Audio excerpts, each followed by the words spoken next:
देश भर में पहले चरण की वोटिंग 19 अप्रैल को हो चुकी है। इसके बाद अगला चरण 7 मई को होगा, फिर 13 मई, 20 मई, 25 मई और 1 जून को वोटिंग होनी अभी बाकी है।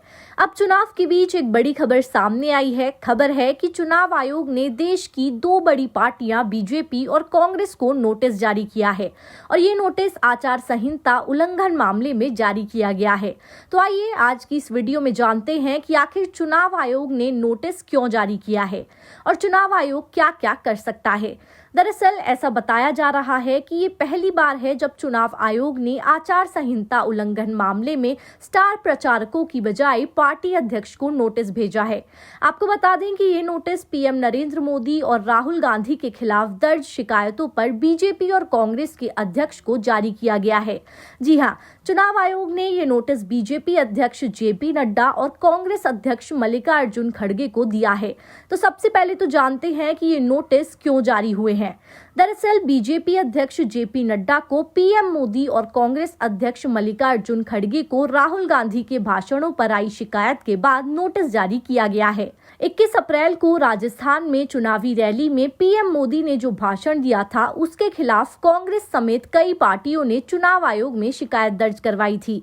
उस रैली में पीएम मोदी ने आरोप लगाया था कि कांग्रेस लोगों की संपत्ति छीनकर मुस्लिमों में बांटना चाहती है। साथ ही उन्होंने ये भी कहा था कि अगर कांग्रेस सरकार में आई तो मंगलसूत्र भी नहीं बचने देगी।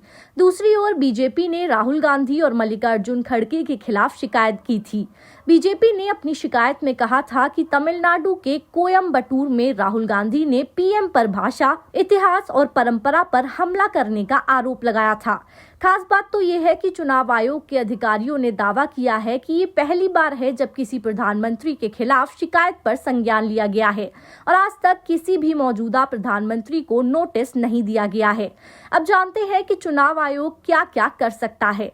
अगर कोई उम्मीदवार या नेता आचार संहिता का उल्लंघन करता है तो चुनाव आयोग उस पर कार्रवाई कर सकता है। उम्मीदवार के प्रचार करने पर रोक लगाई जा सकती है, उसे चुनाव लड़ने से भी रोका जा सकता है। इसके साथ ही उसके खिलाफ आपराधिक मामला भी दर्ज कराया जा सकता है। आचार संहिता पर उल्लंघन करने पर जेल की सजा का प्रावधान भी है। यही नहीं, चुनाव आयोग इतना ताकतवर है कि वो किसी व्यक्ति से वोट का अधिकार भी छीन सकता है। करीब 2 दशक पहले चुनाव आयोग ने शिवसेना के संस्थापक रहे बाल ठाकरे से वोट का अधिकार छीन लिया था। ये मामला साल 1987 में महाराष्ट्र विधानसभा की विले पार्ले सीट पर हुए उपचुनाव से जुड़ा था।